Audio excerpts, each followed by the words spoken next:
क्या हो गया यशोदा? खुद पूरा स्वप्न देखो क्या?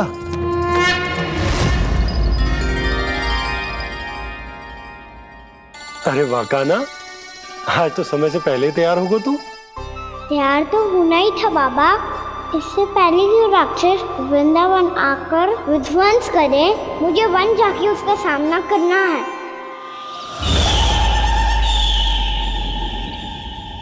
मैया शीघ्र भोजन बांधो, गौचरण के लिए विलंब हो रहा है। ना, आज कहीं ना जाएगो तुम। आज घर पे विश्राम कर। ऐसा क्यों कह रही हो यशोदा? हर बार क्यों का उत्तर देना आवश्यक ना है जी। मैं ना चाहती आज ये जाए, तुझे ना जाएगो बस। और यही क्यों, आज अन्य बालक भी वन में ना जाएंगे गौचारण के लिए। आप गोपो को भेज दो। पर मैया गौचरण कराना तो मेरा दायित्व है। और तेरी देखभाल करना, तुझे सुरक्षित रखना मेरा दायित्व है। बाबा,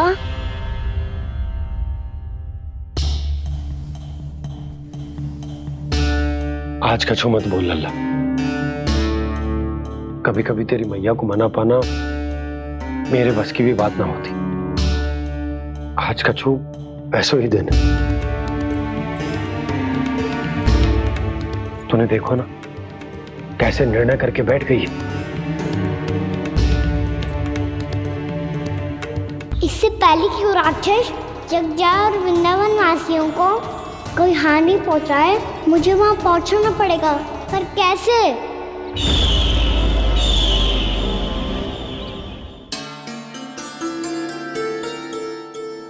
मैया,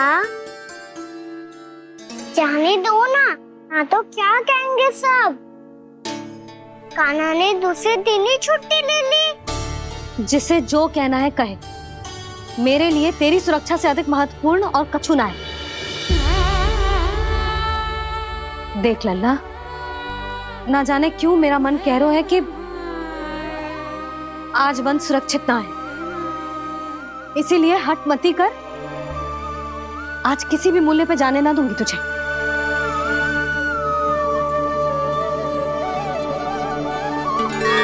मैया ने ठान लिया, आज वन जाना है तो कोई और ही उपाय खोजना पड़ेगा यहाँ से निकलने का। सुनो, आज गौचारण के लिए गोप जा रहे हैं। हमारी छुट्टी है आज। पर क्यों बलराम? वो तो कान्हा ही जाने। सारी मैया ऐसी होती है क्या मुन्नी? पहले सेमी कहती है कि बड़ी हो जाओ, सब कुछ नियम से किया करो, अनुशासन सीखो।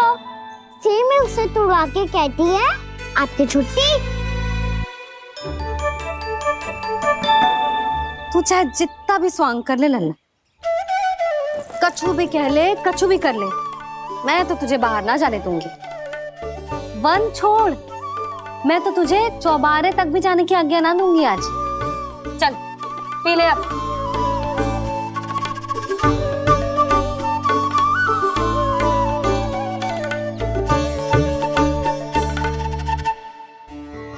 आप समझ नहीं रही हो, मैं नहीं गया तो बहुत बड़ी समस्या हो जाएगी मैया।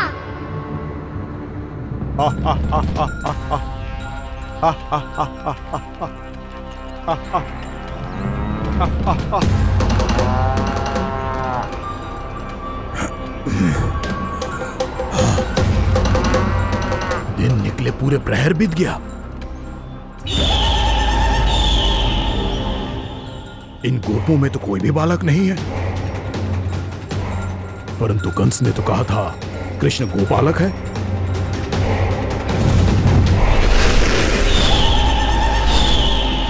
लगता है मुझसे भयभीत हो गया है वो, तभी तो आज गौचारण के लिए नहीं आया। पर मैं भी बकासुर हूँ। जल में छिपी हुई मछलियों को ढूंढ निकालना बहुत अच्छी तरह आता है मुझे।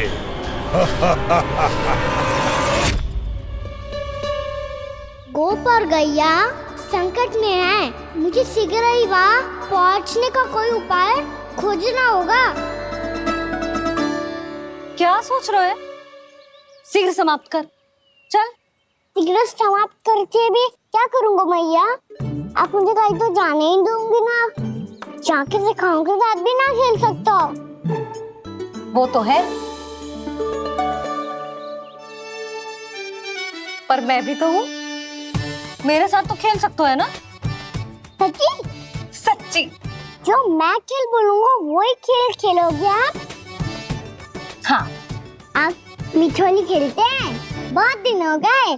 ठीक है, पर पहली पट्टी तेरी आंख में बांधने की लल्ला। मुझे शिकार है। चल पहले दूध समाप्त कर। पूरा समाप्त कर। जे हुई ना बात। आजा खड़ा हो।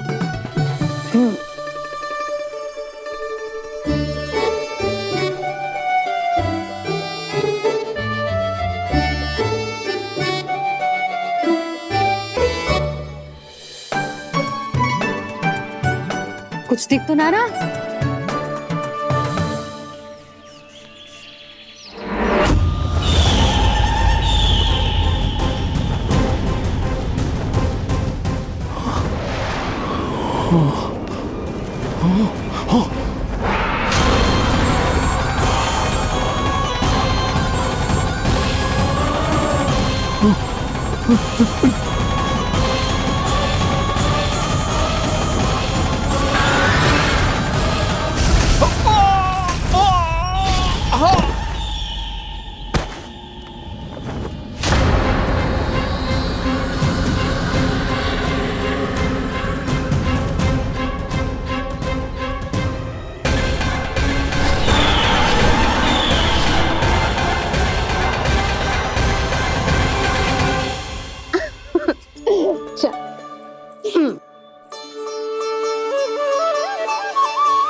मैं यहाँ हूँ।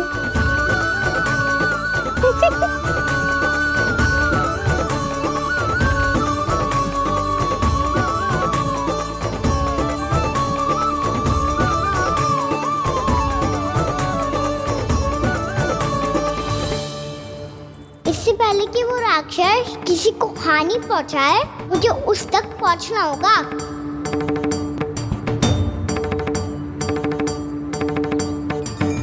सिगरेट करनी होगी मुझे।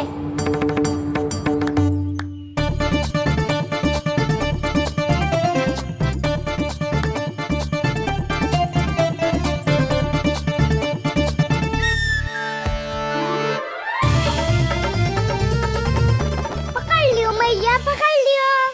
हाँ हाँ पकड़ लियो।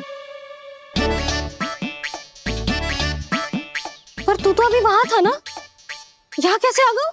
आप भी तो वही थी मैया। सिगरेट यहाँ कैसे आ गए?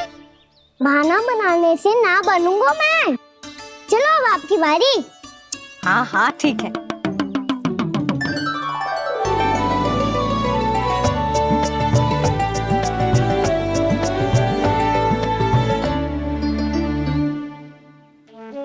क्षमा करना मैया, पर मुझे जाना पड़ेगा।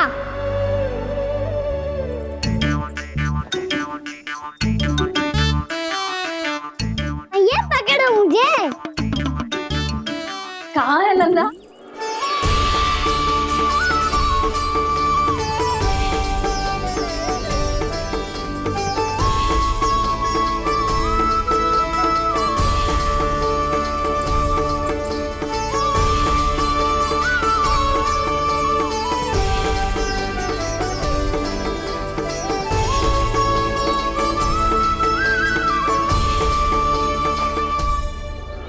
योजना सफल हो गई।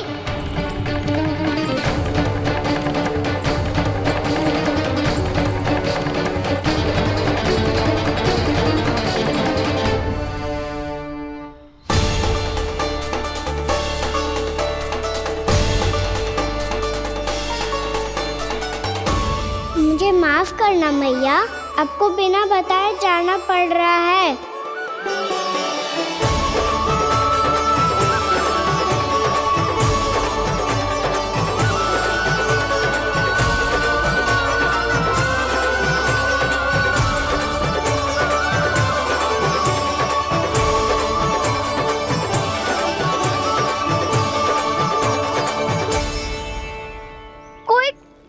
भी ना मिल रहा अभी तक।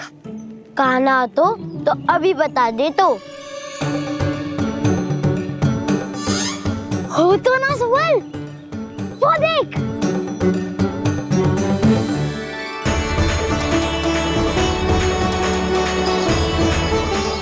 क्या कर रहा है इतनी शीघ्रता में? वन की ओर जा रहा है, वो सारण कर रहे। चले। हाँ।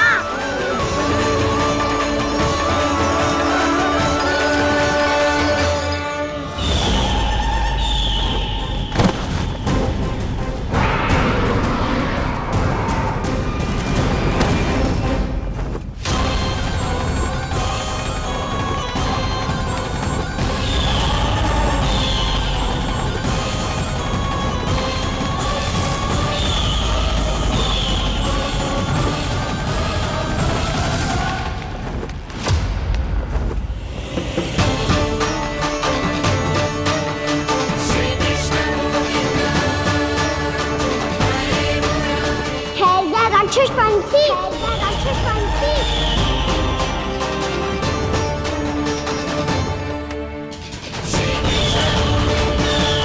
गोपालक कृष्ण हूँ मैं, नंदराज का लल्ला, वृंदावन का राजकुमार। मेरे रहते तो मेरी प्रजा को कोई हानि ना पहुंचा सकता। तू है कृष्ण? तुझ पर क्या प्रहार करूं मैं?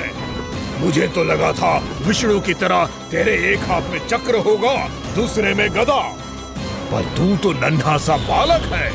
कोई शक्ति नहीं है तेरे पास और ना ही है कोई अस्त्र या शस्त्र। तेरा सामना करने के लिए मुझे अस्त्र और शस्त्रों की आवश्यकता ना है राक्षस। वकासुर नाम है मेरा, वही वकासुर जो अपनी बहन पूतना की हत्या का प्रतिशोध लेने आया है।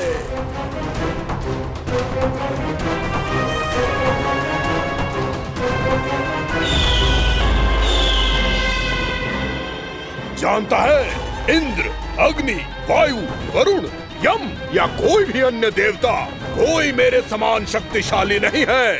और तू मुझ जैसे पर्वत के सामने एक तिनके जैसा तू करेगा मेरा सामना? तू रोकेगा मुझे? बस एक ही प्रहार में तुझे अपना आहार बना लूंगा मैं। छोटा चना बाजेगा ना। धमकियां देने से युद्ध नहीं जीते जाते बदकसूर। जो कार्य हो करके दिखाओ।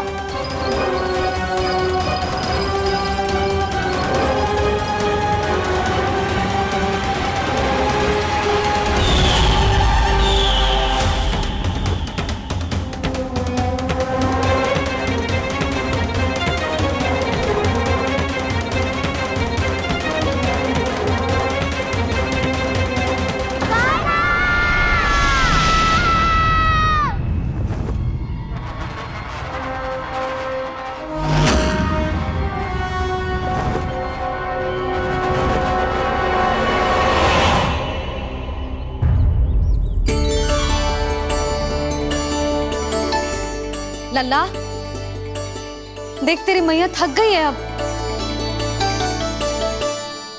अब बस कर लल्ला, ताली बजा। कान्हा, अब बस कर।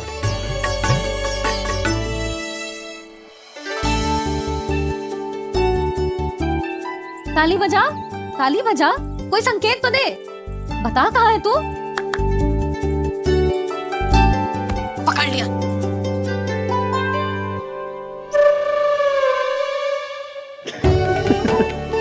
आप भी ना बड़े हो गए हो, पर बचपना ना गया आपका ना। बच्चे कहाँ गया? जी रोकाना।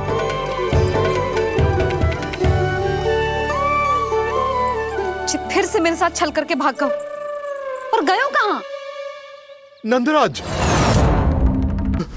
नंदराज। भानु, वो पंछी, राक्षस पंछी, बहुत बड़ा पंछी। भानु, राक्षस, राक्षस। भानु क्या होगा?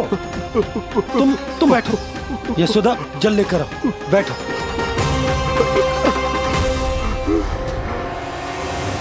यदि आपको भूख लगी है तो मुझे खा लो, पर मेरे थकाव को छोड़ दो पंछी जी। आप मुझे ही खा लो, लेकिन कान्हा को छोड़ दो।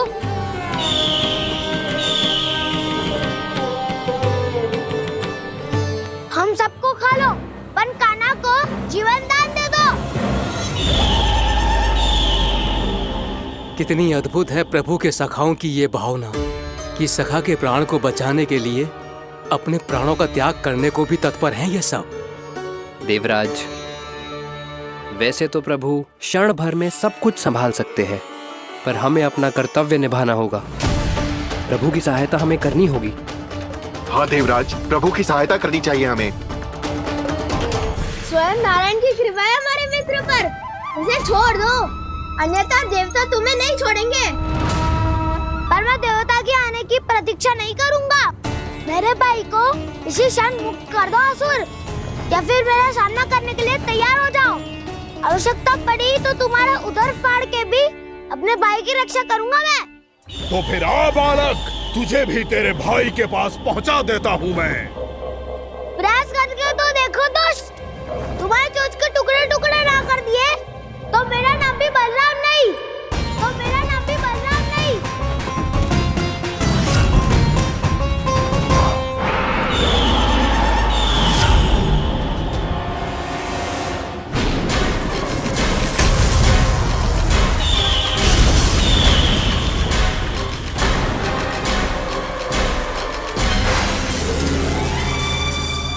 तेरी प्रार्थना स्वीकार हो गई मधु।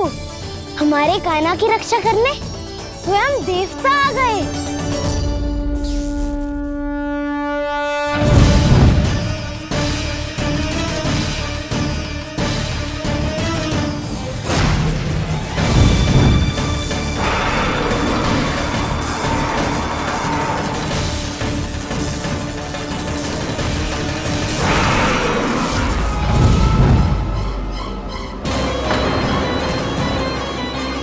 बस करो इंद्र, अपने वज्र का प्रयोग मत करो।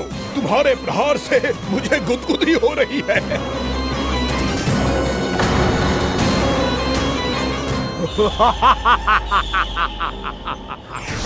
पर मेरी ज्वाला गुदगुदी नहीं करेगी वकासुर, जलाकर भस्म कर देगी।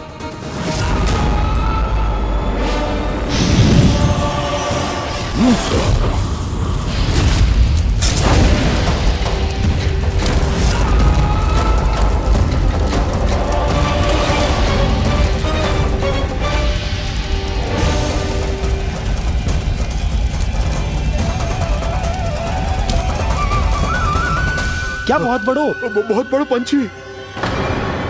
पंछी? बहुत बड़ा पंछी। पंछी ना है वो राक्षस कान्हा को निगल गया।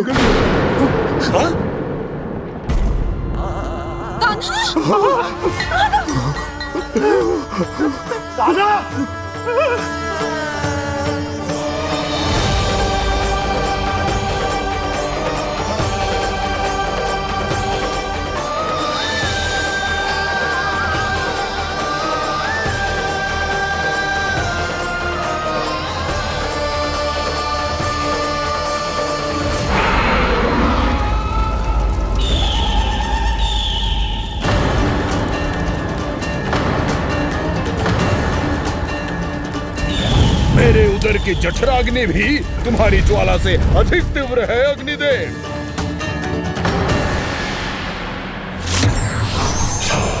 अब यम का पाश ही दंड देगा इसे।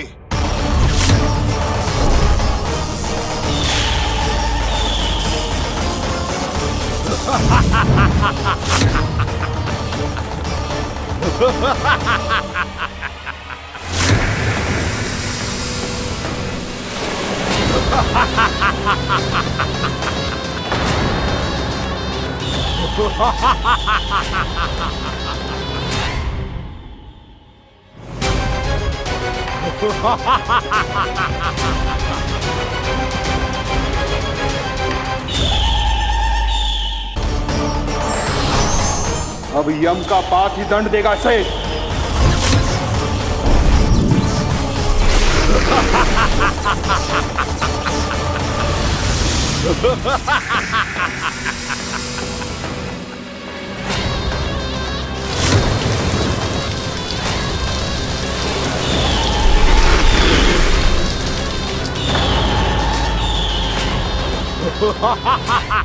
तूने जल की धार को भले ही काट दिया हो दुष्ट, पर हिम में धार नहीं होती।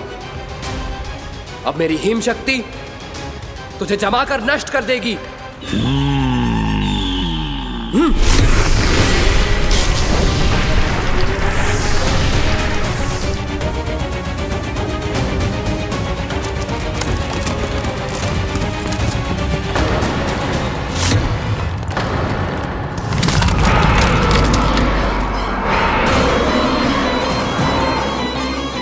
चंद्र, वरुण, यम, अग्नि, इंद्र, तुम में से कोई भी इस योग्य नहीं है कि मुझे पराजित कर पाए और इस विष्णु अवतार की रक्षा कर पाए।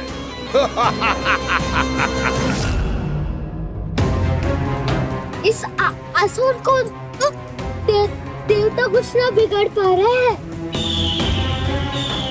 अब क्या होगा खाने का? बकासुर, मैं अपनी किरणों की ताप से तुझे छल्दी छल्दी कर दूंगा।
पुत्र कार्तिकेय, इस असुर के उदर को फाड़कर अपने पिता के सखा श्री कृष्ण को मुक्त कराओ पुत्र।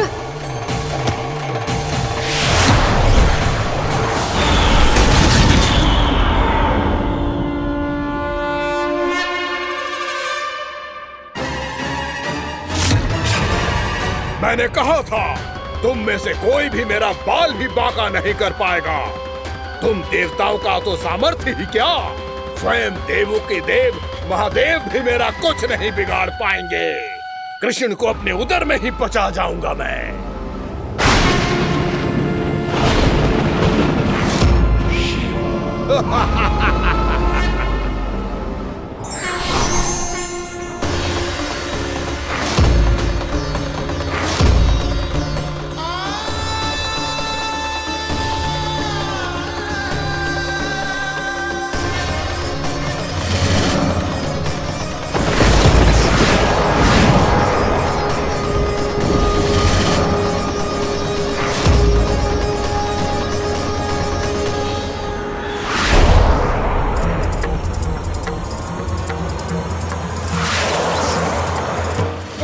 शिव शंकर का त्रिशूल है। एक ही बार में इस असुर का प्राण ले लेगा ये। हाँ, महादेव का त्रिशूल।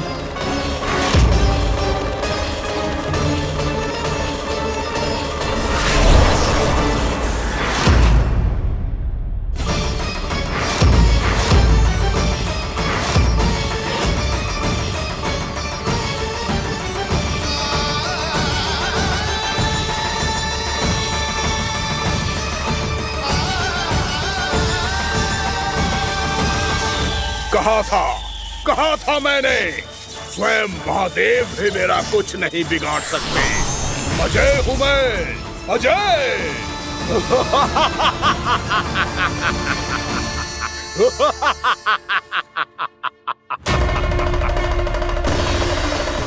प्रभु, आपके त्रिशूल की महिमा तो अपरंपार है, तो फिर ये ठहर क्यों गया? आपने अपने त्रिशूल को वापस क्यों ले लिया महादेव? इस दुष्ट का संहार क्यों नहीं किया? क्योंकि इसकी मृत्यु मेरे हाथों नहीं, मेरे सखा नारायण के अवतार श्री कृष्ण के हाथों ही होगी, और यही विधि का विधान है। पर पिताजी, श्री कृष्ण तो इस असुर के उदर में फंसे हुए हैं, हम उन्हें मुक्त कैसे कराएंगे? ये उन्हें स्वयं ही मुक्त करेगा पुत्र। श्री कृष्ण अपने अपमान से क्रोधित नहीं होते, पर अपने भक्तों का अपमान वो क्षण भर भी सहन नहीं कर पाते। वकासुर यही भूल कर रहा है, हम सबका निरंतर अपमान करके वो उन्हें क्रोध दिला रहा है। वो ये नहीं जानता कि शीघ्र ही उन्हें अपने उदर में रख पाना उसके लिए असंभव हो जाएगा।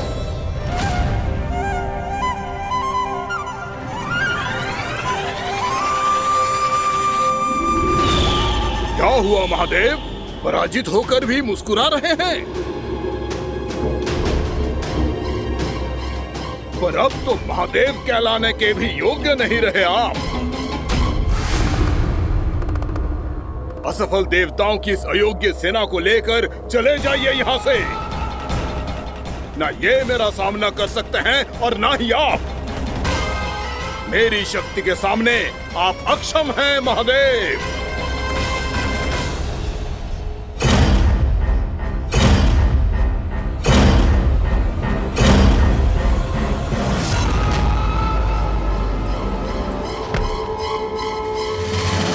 सुधा, जिस तुझने मेरे लल्ला को निगलो है ना, भीतर से जलेगो, छटपटाएगो, पीड़ा से कराएगो। जिस तुझने मेरे लल्ला को निगलो है ना, भीतर से जलेगो, छटपटाएगो, पीड़ा से कराएगो। ये क्या हो रहा है मुझे?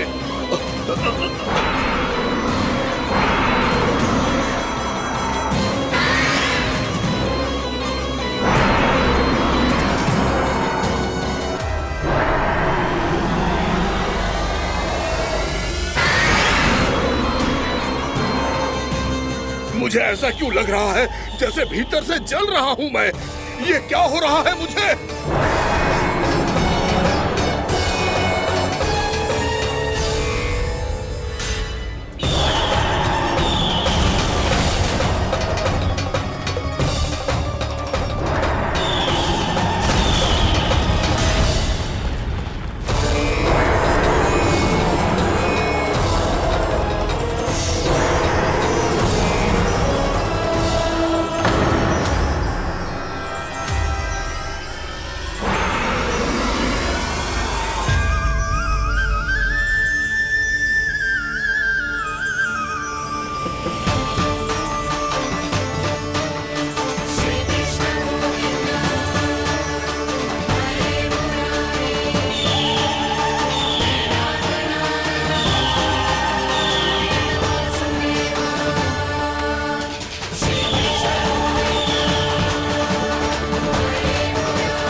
हे प्रभु, मैंने ऐसे कौन से कुकर्म किए थे कि मुझे ऐसी मृत्यु प्राप्त हुई? और ऐसे कौन से सुकर्म किए थे कि आपके हाथों से मुझे मोक्ष प्राप्त हुआ है प्रभु? में स्मरण करो, हे गिरीश की पुत्र वक्कासुर। स्मरण करो, कैसे अपने पिता की तरह अभिमान से भरे हुए थे तुम।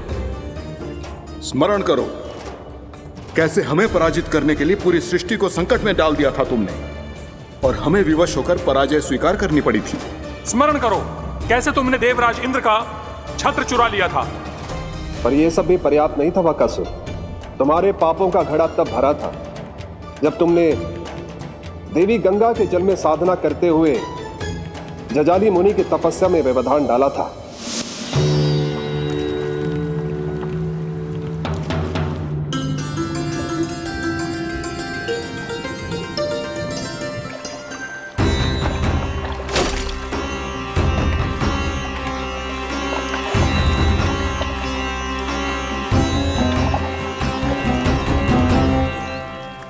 रुक क्यों गए चालक? नौका को आगे की ओर ले चलो। आगे बढ़ना उचित नहीं होगा महाराज। यहाँ से कुछ ही दूरी पर जालजली मुनि तपस्या कर रहे हैं। तो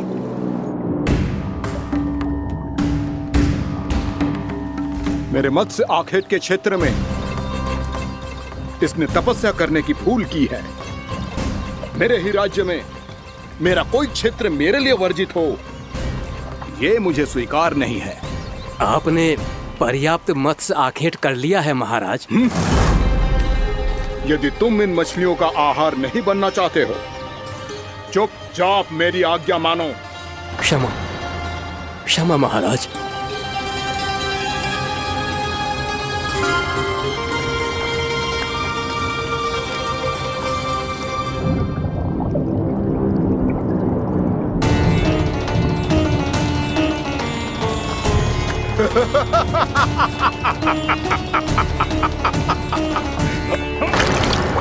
मुनिवर, रक्षा कीजिए, रक्षा कीजिए मुनिवर। हमारे प्राण बचाइए मुनिवर, मुनिवर हमारे प्राण बचाइए।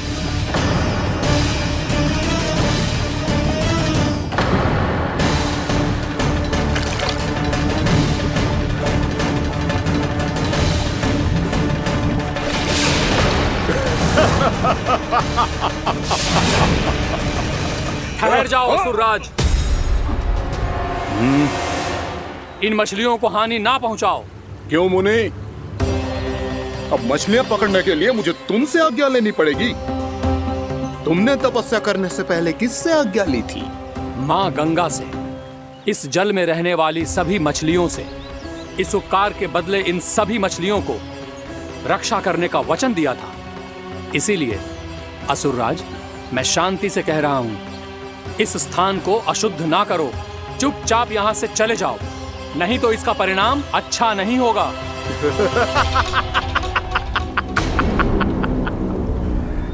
तुम जिन देवताओं की तपस्या कर रहे हो ना मुनि, उन्होंने भी मेरा कुछ नहीं बिगाड़ पाया था, और तुम मुझे धमकी देने का दुस्साहस कर रहे हो।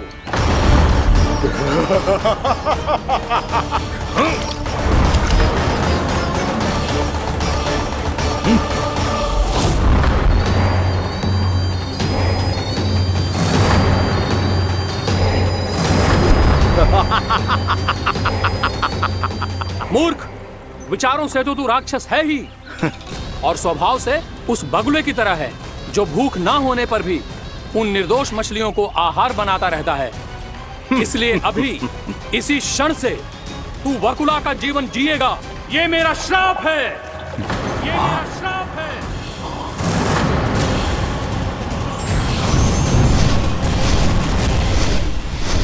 श्राप पाने के बाद तुम्हें आभास हुआ कि तुमने कितना बड़ा अपराध किया था, और तब तुम जजाली मुनि से क्षमा याचना करने लगे। तुम्हारे अपराध बोध को जानकर मुनि श्रेष्ठ शांत हुए और उन्होंने तुम्हें वरदान दिया। श्राप से मुक्ति का एक ही मार्ग होता है असुर, पश्चाताप। तुम्हें अपने भूल का पश्चाताप है, इसीलिए मैं तुम्हें वरदान देता हूं। तुम्हें मेरे श्राप से मुक्ति अवश्य मिलेगी। स्वयं प्रभु श्री नारायण के अवतार इस बगुले के देह के बंधन से तुम्हें मुक्त करेंगे।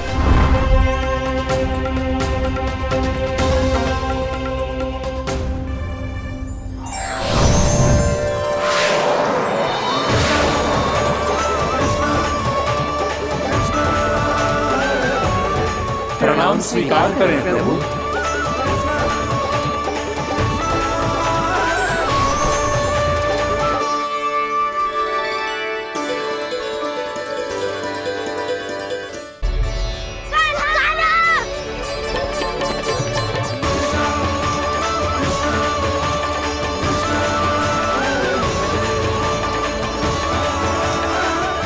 मुझे ना बताओ कि तुम सबने क्या देखा है, शायद जो देखो है, बस मैया से कछु मत ही बताना। कान्हा!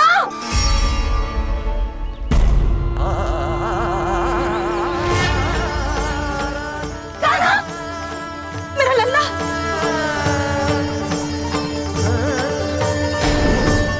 भानु बता रहा था तुझे कोई असुर पंछी निकल गया था। हाँ?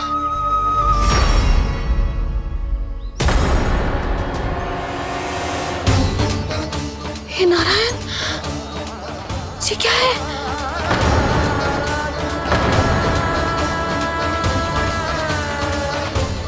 ये सब कैसे हुआ लल्ला? हाँ?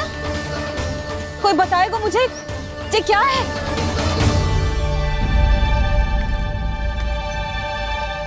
श्रीधामा, मधुमंगल, चिची को सब कुछ बता दो। ये असुर पक्षी मुझे निगलने वाला था रानी भाभी, तभी अंतिम क्षण में कान्हा ने आके मुझे बचा लियो। और ये असुर पक्षी ने कही कि यह है वृंदावन का राजकुमार, नंदराज का लल्ला। इसके होते कोई भी वृंदावन वासियों को हानि ना पहुंचा सकते। रानी भाभी, कान्हा ने अपने प्राणों की चिंता ना करी और इस क्रूर राक्षस से भिड़ गया, और इस राक्षस पक्षी ने इसे निगल लियो। इतना पर्याप्त है भोला काका, सब कुछ बताने की आवश्यकता नहीं है। ये सब देख के सारी बालक मंडली इतनी व्याकुल हो गई कि सबने अपने प्राण अर्पित कर दिए और इस असुर पक्षी से कहे कि हमें खा लो और हमारे सखा को छोड़ दो। इन बालकों का पराक्रम देख के सभी देवतागण यहाँ आ गए और उनके हृदय भी पिघल गए और उन्होंने इस राक्षस पक्षी से युद्ध करके इसे मार गिराया। देवताओं के राजा इंद्र के वज्र का प्रहार तो मैंने अपनी आंखों से देखा है ताई जी। और फिर उसके बाद अग्निदेव ने अग्निवस्त्र का प्रहार किया। जय ना काकी, वरुण देव, कार्तिकेय, यमदेव सबने मिलके युद्ध किया इस राक्षस से। कहा था अभी मत बोलना। अरे सब मिलके फंसा दोगे मुझे। भद्रकाली, हमारे शिव शंकर भी आए थे छोटी माँ। जाओ आप भी। बाबा साईता, मुझे लगता है कि ये कान्हा भी इन्हीं देवताओं में से एक है। संभव तो है चीची। स्मरण है, पूतना और तृणावर्त के आक्रमण के समय भी ऐसा ही हुआ था। सभी राक्षस मारे गए थे, पर अपने कान्हा को एक खरोच तक न आई थी। हाँ जीजी, मुझे लगता था कि श्री नारायण की विशेष कृपा है हमारे कान्हा पे, पर अब तो देख के लग रहा है कि हमारा कान्हा ही स्वयं श्री नारायण है। या फिर उनका अवतार है ये। अरे बस करो तुम सब, ऐसा कछु ना है। अरे जितनी बात सुनी है उससे तो यही लग रहा है कि कान्हा देवताओं और असुरों की युद्ध के बीच में फंस गया था। उसका इस सब से कोई लेना देना ना है। तो फिर इसके तन पे एक भी खरोच क्यों ना आया नंदराज? हाँ,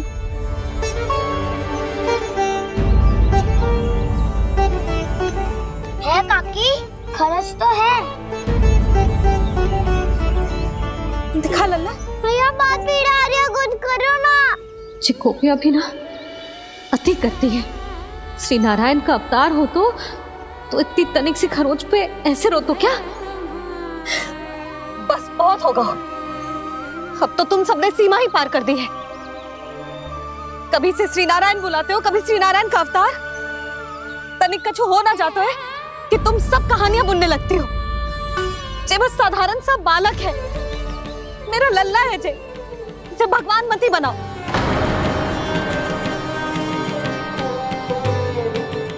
और तू, क्या आवश्यकता थी तुझे यहाँ आने की? हाँ, वो भी मुझे बिना बताए मेरे साथ छल करके आए हो तू। अब तू घर चल, ऐसा दंड दूंगी ना कि मैया बहुत पीड़ा हो रही है, मैया बहुत पीड़ा हो रही है मैया। हाँ नन्ना, तू घर चल, मैं तुझे औषधि लगा दूंगी, हल्दी का लेप लगाऊंगी ना, झट से ठीक हो जाएगा। चल चल।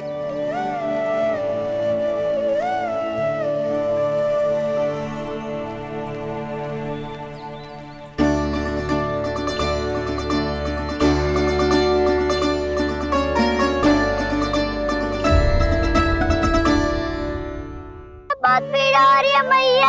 हाँ नन्ना, तू घर चल, मैं तुझे औषधि लगा दूंगी, हल्दी का लेप लगाऊंगी ना, झट से ठीक हो जाएगा। चल चल।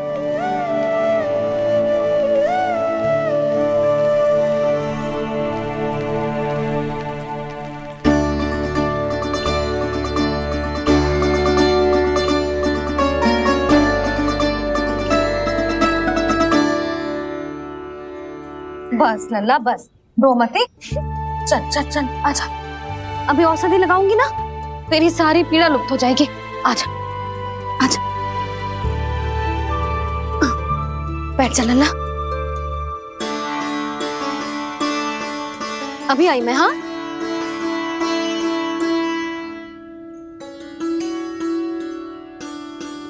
मैया। अरे तू अभी तक रो है? क्या कह रही थी सारी गोपियां? बता। के मेरा लल्ला श्री नारायण का अवतार है, दिव्य है, भगवान है। और जब भगवान इतनी छोटी सी चोट पे रोते हैं क्या? इतनी तो लगी भी ना है तुझे जितना तो तू आ ऊ कर रो है।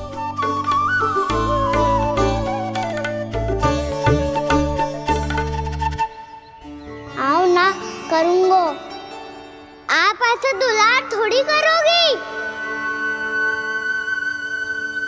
ओहो, वृंदावन का गौपालक जो इतनी छोटी सी चोट पे रोता है ना, गोप बालकों का मुखिया इतनी छोटी सी चोट पे रोता है। मेरा लल्ला तो सबसे शक्तिशाली है, जो इतनी छोटी सी चोट तो क्या बड़े बड़े राक्षसों से भी ना घबराता है। हाँ, एक बार में सबको समाप्त कर देता है कि ना? हाँ मैया, यदि कोई राक्षस वृंदावन की ओर टेढ़ी दृष्टि करके आएगा तो सबसे पहले कान्हा को सुरक्षा में खड़ा पाएगा, फिर चाहे जो बाल बन के आए या बगुला बन के।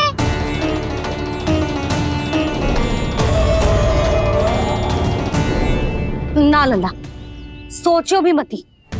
वृंदावन की सुरक्षा करना तेरा दायित्व ना है। तुझे और कोई संकट का सामना करने की आवश्यकता ना है। अभी तो मेरी पीड़िता का हरण कर रही थी, अचानक से क्या हो गया मैया को? कोई आवश्यकता ना है तुझे ऐसे संकटों का सामना करने की। आने दे आज तेरे बाबा को, सीधा सीधा बोल दूंगी। बहुत हो गए उनके तर्क वितर्क। मेरा फूल सा लल्ला वन में अकेले गौचारण के लिए ना जाएगो। आज बगुले ने निकल लियो, कल कछु और हो जाए तो? नारायण ना करे, कहीं कछु ऊंच नीच तुझे कछु हो जाए तो? मैं तो जीते जी मर जाऊंगी।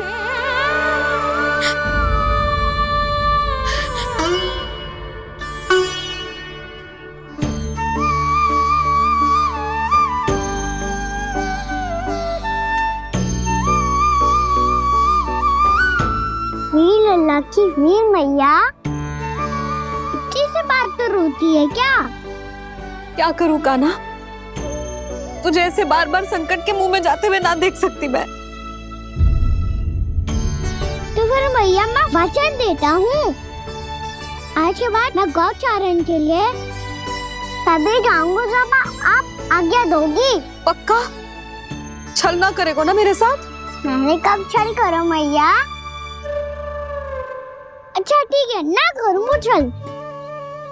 यदि आपसे पूछे बिना बाहर निकलो तो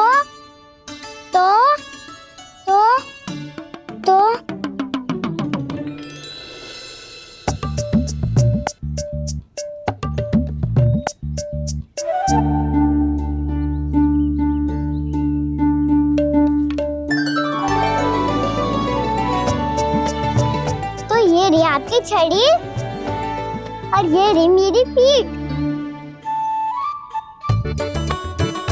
चेक देना तापर तोड़।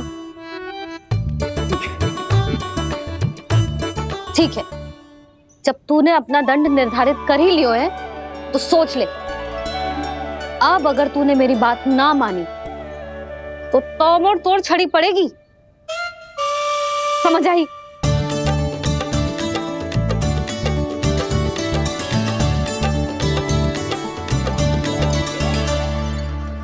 अच्छा ही है कि कान्हा कुछ दिन घर ही रहे। आज वन में जो हुआ है अवश्य कंस ने ही करवाए हुए वो सब।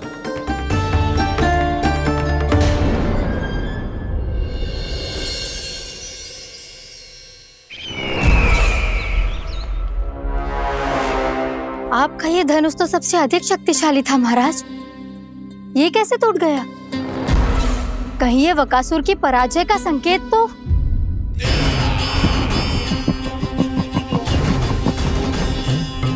प्राप्ति, लगता है तुम्हें शुभ समाचार मिला नहीं।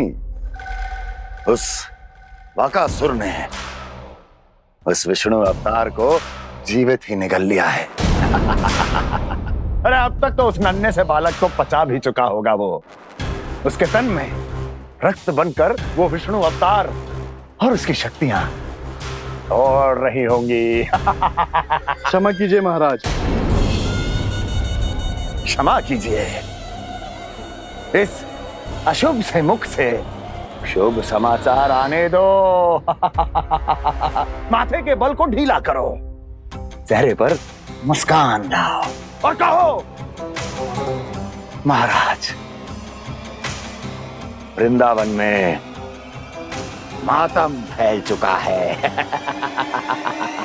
मैं ऐसा ही करता महाराज, यदि सूचना सत्य होती तो।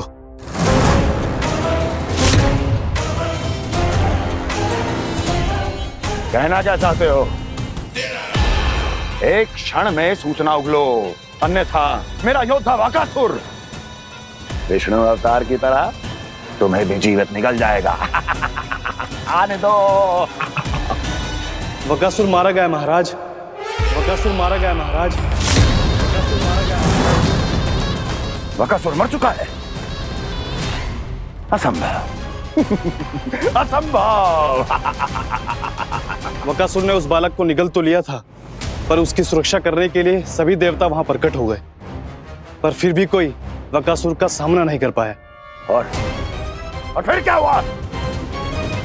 वो बालक स्वयं ही बकासुर के उदर से बाहर आ गया और उसकी चोंच तोड़कर उसकी हत्या कर दी।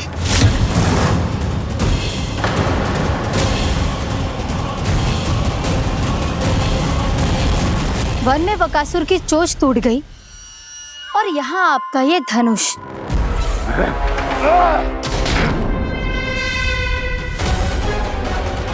केवल नहीं टूटा तो आपका ये भ्रम महाराज। क्षमा कीजिएगा महाराज, आपका भ्रम टूटना आवश्यक है। आवश्यक है आपको यह आभास होना कि उस विष्णु अवतार को पराजित करने के लिए आपके साधारण योद्धाओं में वो सामर्थ्य नहीं है। अच्छा सर, उतना तृणावर्त, बकासुर, ये सब साधारण नहीं थे प्राप्ति, साधारण नहीं थे। फिर तो ये और भी अधिक चिंता का विषय है महाराज, क्योंकि इसका अर्थ तो यही हुआ कि वो विष्णु अवतार कुछ अधिक ही असाधारण है और उसका सामना करने के लिए और उसे मिट्टी में मिलाने के लिए आपको एक ऐसे अस्त्र की आवश्यकता है जो उसके सामने ना झुके और ना ही टूटे।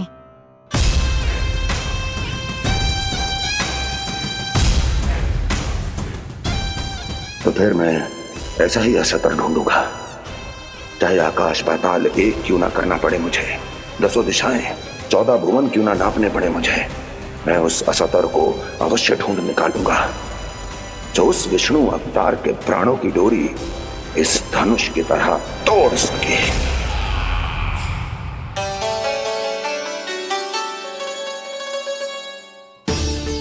थैंक्स पापा, मैंने मैया को वचन दिया है कि जब तक नहीं चाहेंगी मैं वन नहीं जाऊंगा। इसलिए आप मुझे मारने के लिए कोई शक्तिशाली असुर ढूंढने में व्यस्त रहो। कुछ दिन तब तक मैं व्यस्त रहूंगा अपनी मैया की सेवा करने में।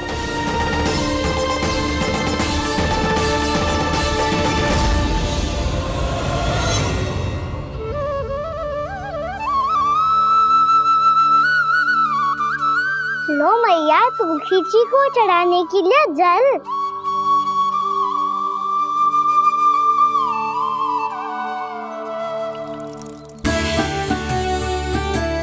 लो मैया, और आटा।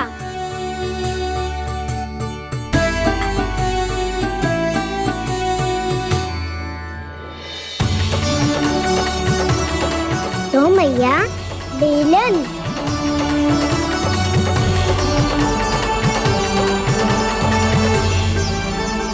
ले, तनिक खा ले। ओ मैया, भूख ना लगी है। बिना भूख के खाने से क्या लाभ? और तेरा जब पेट तो कह रहा है कि उसे भोजन चाहिए, और लाभ कैसे ना है लल्ला? भोजन का लाभ है ना, तन को पोषण मिलेगो, स्वास्थ्य बनेगो, जो तेरी भुजाओं में शक्ति आ जाएगी, ताऊ के जैसी, ताऊ से भी अधिक। तेरे जे केस भी लंबे हो जाएंगे। सच्ची मैया? सच्ची। माप के देख लियो नित्य दिन। तनिक खा।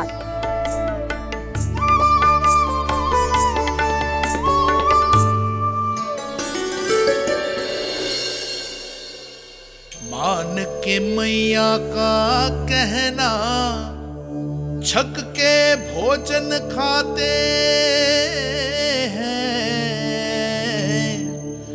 नित्य मापते भुजा केश, पर ज्यों का त्यों ही पाते हैं।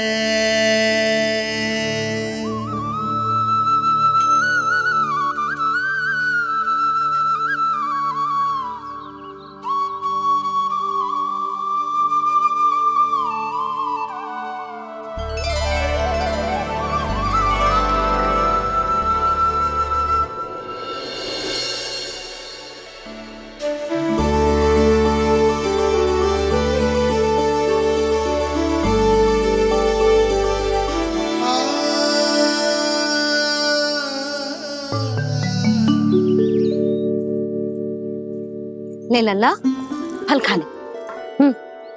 ना, मुझे ना खाने फल वल। क्यों? लंबे केस और शक्तिशाली भुजाएं ना चाहिए? व्यर्थ है ये सब।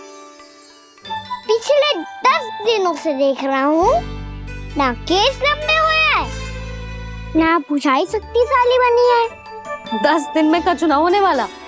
10 सप्ताह ऐसे खाएगो ना, तब जाके कछु बदलाव दिखेगो। समझ आई? चल अब खा ले। वैसे भी मुझे बहुत सारी तैयारियां करनी है आज। इसीलिए भैया, एकादशी के व्रत के लिए लल्ला।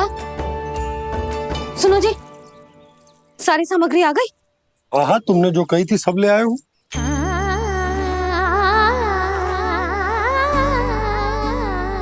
इसमें नारियल तो है ही ना, उसके बिना मैं एकादशी की पूजा कैसे करूंगी? यशोदा, मैंने भोला से कह दिया, वो लेकर आते ही होगा। घबराओ मत। कैसे ना घबराओ जी, आपको पता है ना एकादशी का व्रत मेरे लिए कितना महत्वपूर्ण है। पता है। अरे इसमें तो दिए भी ना है। दिए ना है? अब मैं अभी लेकर आता हूँ। आप रहने दो, मैं ही लेके आती हूँ। भक्त भोला राम के यहाँ से है? भक्त भोला राम? मेरा अर्थ है कुमार भोला यहाँ के यहाँ से। हाँ हाँ, वो ही।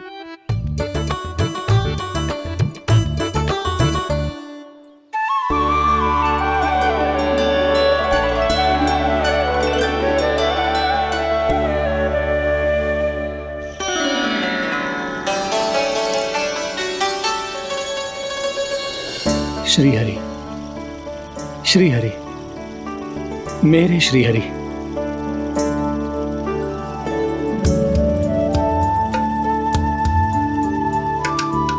मेरे श्रीहरि। भोला राम, मेरी मटकी तैयार है? मेरे श्रीहरि।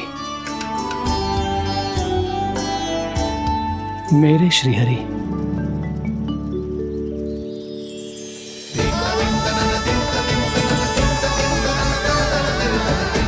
भोला राम,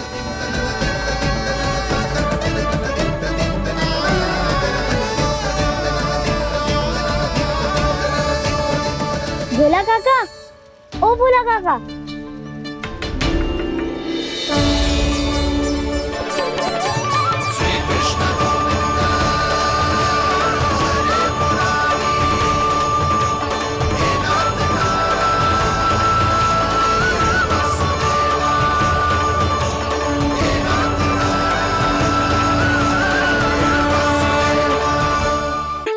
श्री हरि प्रसन्न हो गए।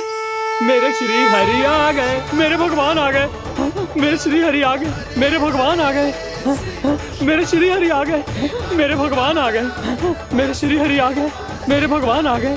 मेरे भगवान आ गए, मेरे घर मेरे भगवान आ गए।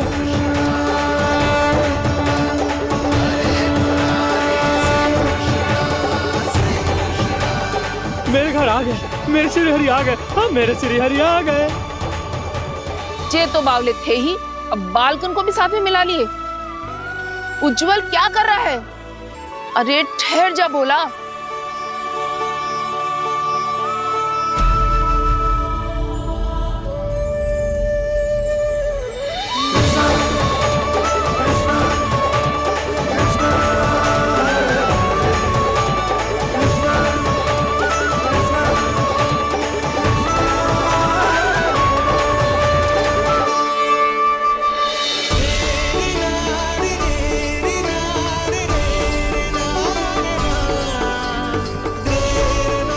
प्रेम से बुलाओ, आएंगे हरी भी।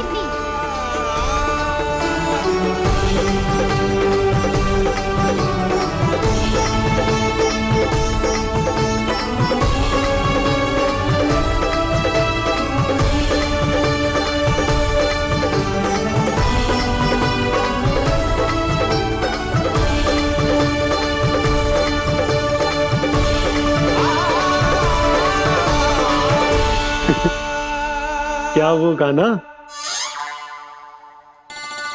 किसकी धुन में झूम रहा तू? निर्मल निशा भक्ति की धुन में।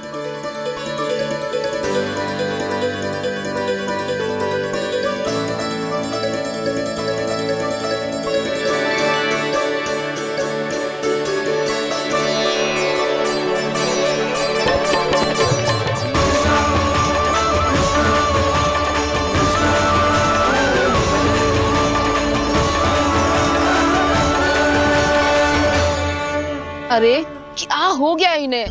बावले हो गए हैं क्या? ठहरो, कोई आवश्यकता ना है ऐसे बावलों की तरह नाचने की।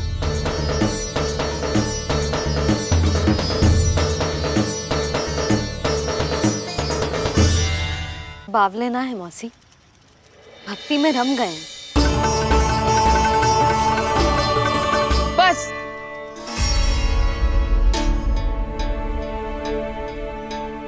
हम सब कब से खड़े हैं यहाँ, पर तुम्हें कुछ ध्यान ही रहा है।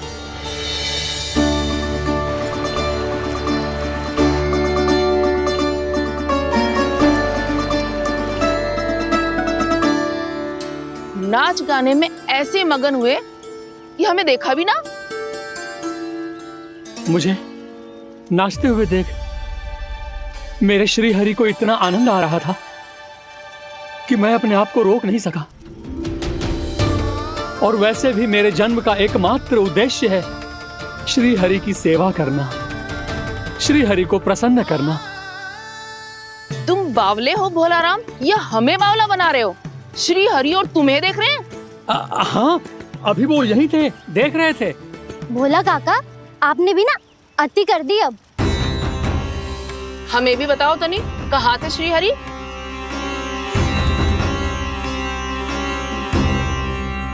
ना जाने अपना उपहास करवाने में क्या आनंद आता है इन्हें। देखो, अब तुम सच मानो या झूठ, लेकिन हमरे श्री हरि यहीं थे, इसी चाक पर अभी। हाँ, लो सुन लो इस मूर्ख की बात। श्री हरि को और कोई स्थान ना मिलो जो इसके मिट्टी के चाक पे आकर बैठेंगे। श्री हरि को और कोई स्थान ना मिलो जो इसके मिट्टी के चाक पे आकर बैठेंगे। श्री हरि को और कोई स्थान ना मिलो जो इसके मिट्टी के चाक पे आकर बैठेंगे।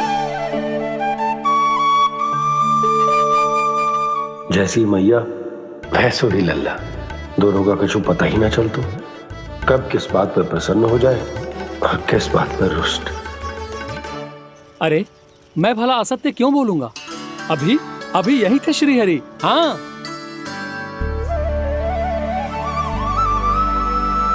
हाँ, जैसे श्री हरि को तो कोई कार्य है ही ना। वो तो आतुर होके बैठे रहते हैं कब तुम हरि हरि बुलाओ और वो दौड़े चले आए। भगवान तो भक्तों के पास आने के लिए सदैव आतुर रहते हैं, बल्कि सत्य तो यह है कि भक्तों के मन में ही निवास करते हैं भगवान।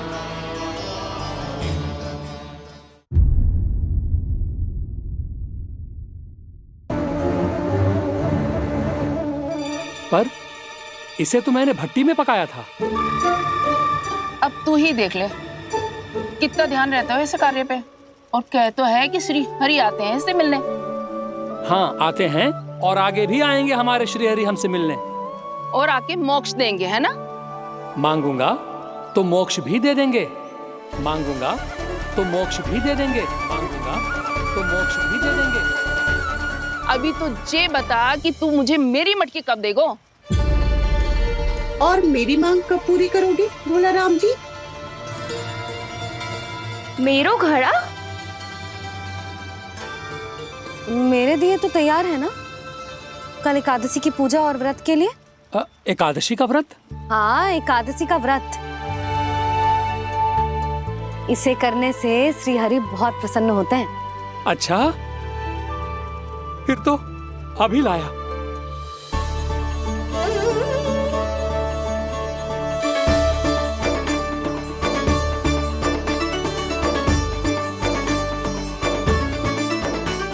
लो जी, आपके दिए।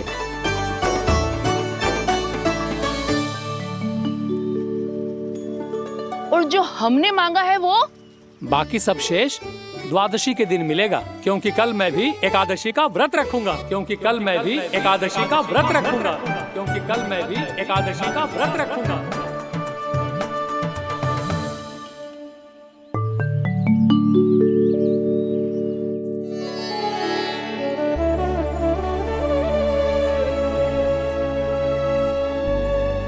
जानकी, फूलों का प्रबंध हुआ कि ना?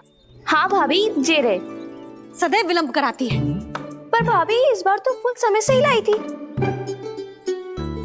क्या हुआ जशोदा? अभी तो पूजा की तैयारी ना हुई? देखो ना मौसी, ये जानकी ना कुछ छूट ही जाता है इसके कारण। एकादशी की पूजा और व्रत आते ही जसोदा भाभी इतनी वग्र हो जाती है। ऐसो क्या हो गो इस पूजा में?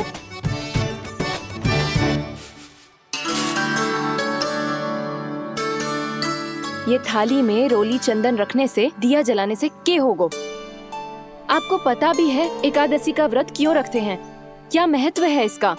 लो, जे तो मैं जसोमती रानी से पूछना भूल ही गया। पर हाँ भगवान, मेरे लिए इतना ही पर्याप्त है कि इस व्रत को रखने से मेरे श्री हरि हमसे प्रसन्न हो जाएंगे।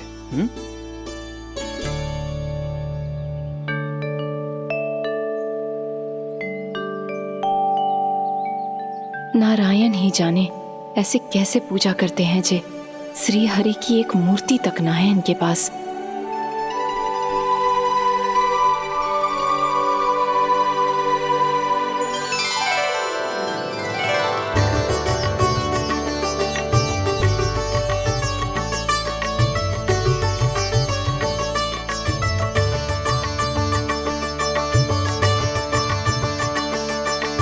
प्रभु, न तो मेरे पास मूर्ति है और ना तो इस व्रत के विधि विधान के बारे में मुझे जानकारी है और ना ही मुझे इसके महत्व के बारे में जानकारी है, पर फिर भी मैं करना चाहता हूं।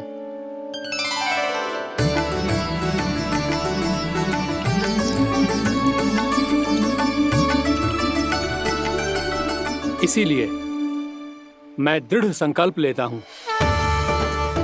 पूरी निष्ठा के साथ, श्रद्धा के साथ और पूरी आस्था के साथ मैं इस व्रत को संपन्न करूंगा।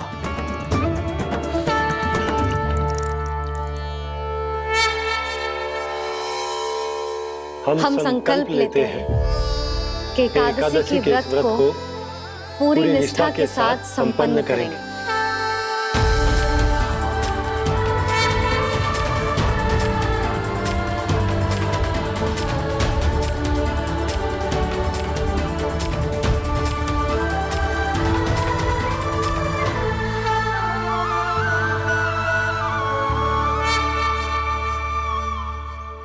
तुलसी जी के पत्ते तो हैं ही ना। श्री नारायण को तुलसी जी के पत्ते के बिना भोग ना चढ़तो है। जानकी, तुलसी के पत्ते कहाँ हैं? भाभी, मैं तो कब से यही पूछना चाह रही थी कि तुलसी के पत्ते लाऊं क्या, पर आप तो व्यस्त थी ना। तुझे कितनी बार समझाओ है ना, यदि तेरे कछु करने से किसी और की कोई हानि ना हो रही हो या किसी के अच्छे कार्य में सहायता हो रही हो तो मुझसे आज्ञा लेने की आवश्यकता ना है। समझ गई भाभी, आगे से जाना उनको। ले अभी लेकर आती हूँ।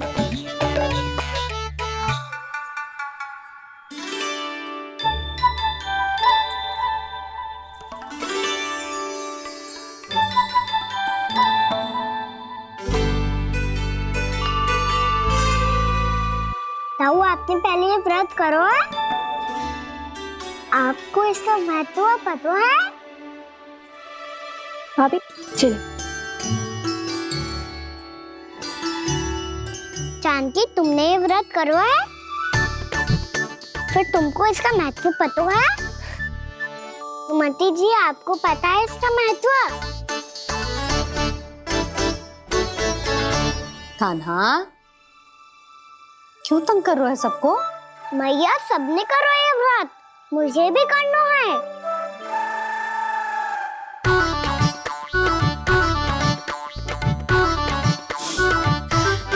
ये व्रत केवल बड़ों के लिए होती है लल्ला।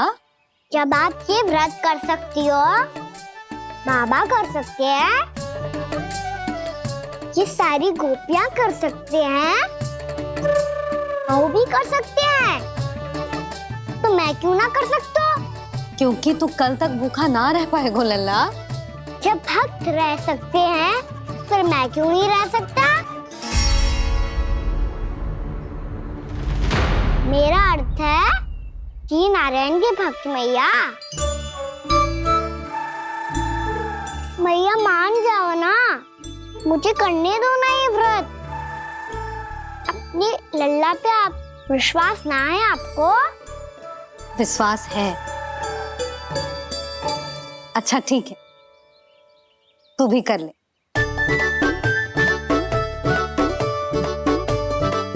पर मैया, व्रत की कथा तो सुनाओ, मैं तो अबध हूँ ना। मुझे कैसा पता चलेगा कि ये व्रत करते क्यों हैं?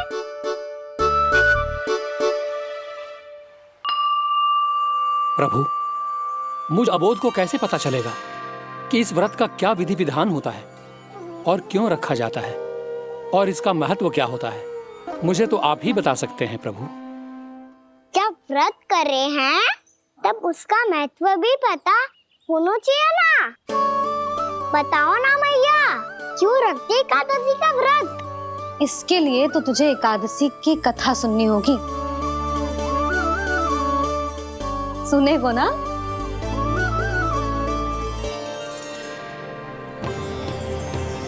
वसुदेव सुतं देवं कंसचाणूरमर्दनम् श्रीहरि, यशोदा परमानन्दम् कृष्णं वन्दे जगद्गुरुम्। वाह प्रभु, अपने भक्तों को एकादशी व्रत का महत्व समझाने का अच्छा उपाय खोज निकाला है आपने।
अब सब जन एकादशी के व्रत की कथा ध्यान से सुनना, तभी जे व्रत पूरा माना जाएगा। समझो लल्ला?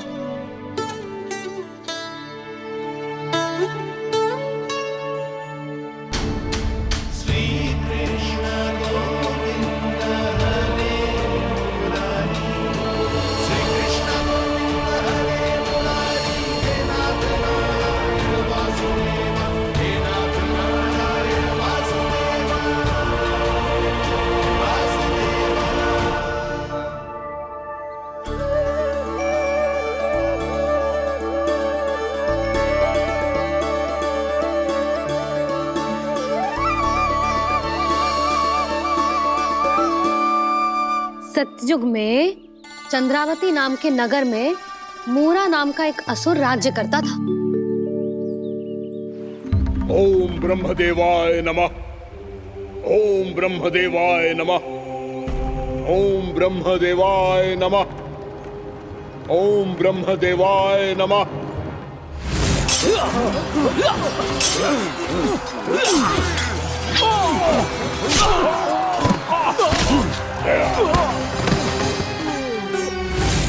ओम ब्रह्मदेवाय नमः।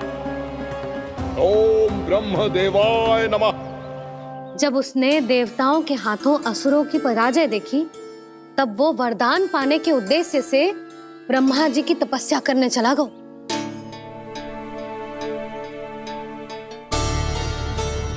शीघ्र ही मूरा की तपस्या सफल हो गई और ब्रह्मदेव जी उससे प्रसन्न हो गए। ओम ब्रह्मदेवाय नमः। ओम ब्रह्मदेवाय नमः। ओम ब्रह्मदेवाय नमः। ओम ब्रह्मदेवाय नमः। ओम ब्रह्मदेवाय नमः। ओम ब्रह्मदेवाय नमः। ओम ब्रह्मदेवाय नमः। ओम ब्रह्मदेवाय नमः। मूरा, प्रणाम ब्रह्मदेव। तुम्हारी तपस्या सफल हुई। बोलो, तुम्हें क्या वर चाहिए? सृष्टि के रचयिता ब्रह्मदेव, कृपया मुझे ऐसा वरदान दीजिए जिसकी सहायता से मैं त्रिलोकी विजयी बन जाऊं और कोई देवता मुझे पराजित ना कर सके। यहाँ तक कि देवताओं के रक्षक, सृष्टि के संचालक भगवान श्री विष्णु के लिए भी मैं अपराजय रहूं। तथास्तु, तथास्तु, तथास्तु। प्रणाम ब्रह्मदेव।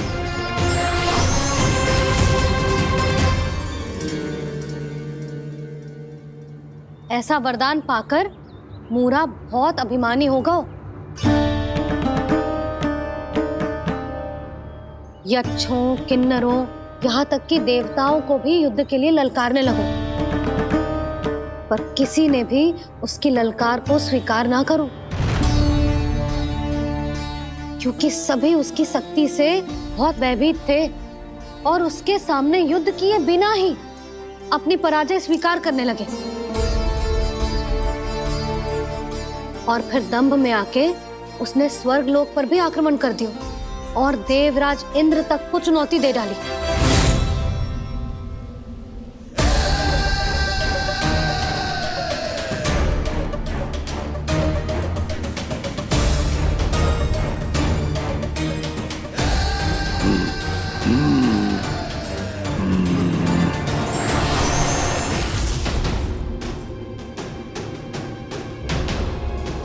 मैं प्रतीक्षा कर रहा हूं देवराज, क्या उत्तर है तुम्हारा?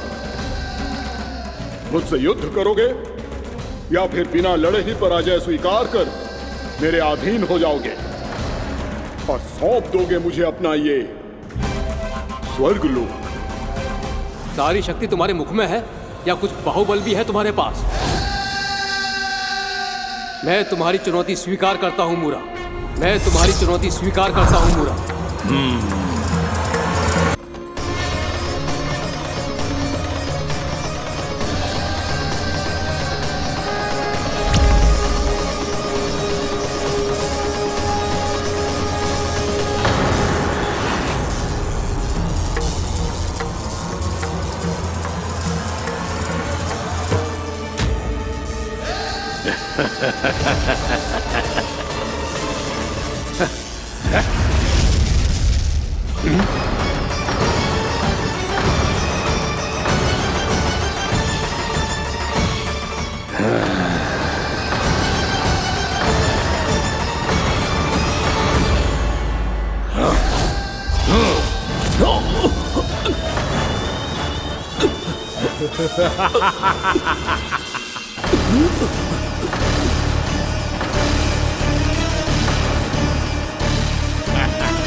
ठहरिए देवगण, असुर राज मुरा को ब्रह्मदेव का आशीर्वाद प्राप्त है।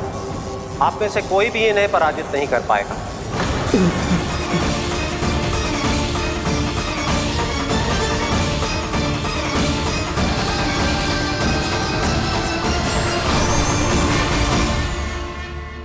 एक अवसर और देता हूं देवराज, युद्ध या अधीनता, क्या उत्तर है तुम्हारा देवराज?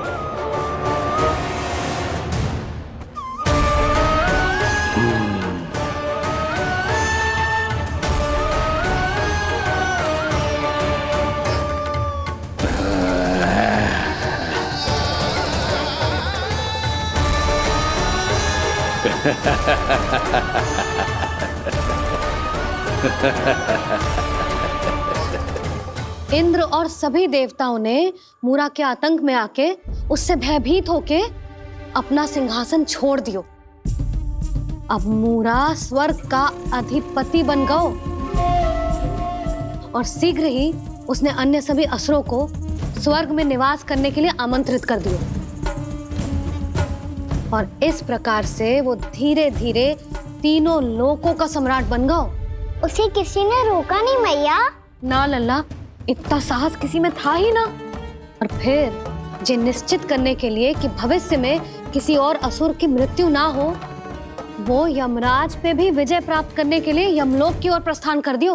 वो तो अपने आप को और सभी असुरों को अमर बनाना चाहता था। पर देवता और यमराज भी उसकी ये योजना समझ गए थे। इसीलिए उसके आने से पहले ही सारे देवताओं ने श्री नारायण से सहायता के लिए गुहार लगाई। अब केवल आप ही कुछ कर सकते हैं प्रभु। अभी तो मूरा केवल त्रिलोक का स्वामी है, और यदि उसने यमलोक भी जीत लिया तो वो जीवन को ही नियंत्रित नहीं करेगा प्रभु, वो मृत्यु का भी स्वामी हो जाएगा। ऐसे में पहले सृष्टि का संतुलन तो नष्ट होगा प्रभु, और फिर स्वयं सृष्टि ही नष्ट हो जाएगी। ऐसा नहीं होगा यमदेव, नियति ऐसा होने ही नहीं देगी। विधि रचेगी खेल और मैं बनूंगा माध्यम। असुर राज मुरा का सामना मैं करूंगा। बस आप मुझे चुनौती देने के लिए उसे तैयार कर लीजिए, चाहे उसके लिए आपको साम दाम दंड भेद कोई भी उपाय क्यों ना अपनाना पड़े।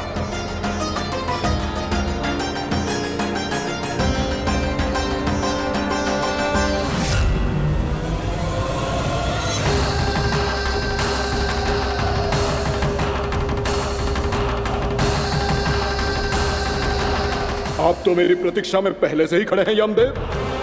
तब तो आपने मेरी चुनौती के बारे में भी सुना ही होगा। कहिए, क्या उत्तर है आपका? मेरा स्वागत करके अपना राज्य त्यागेंगे या मेरा सामना करके अपने प्राण? असुर राज मुरा का सामना मैं करूंगा। बस आप मुझे चुनौती देने के लिए उसे तैयार कर लीजिए, चाहे उसके लिए आपको साम दाम दंड भेद कोई भी उपाय क्यों ना अपनाना पड़े।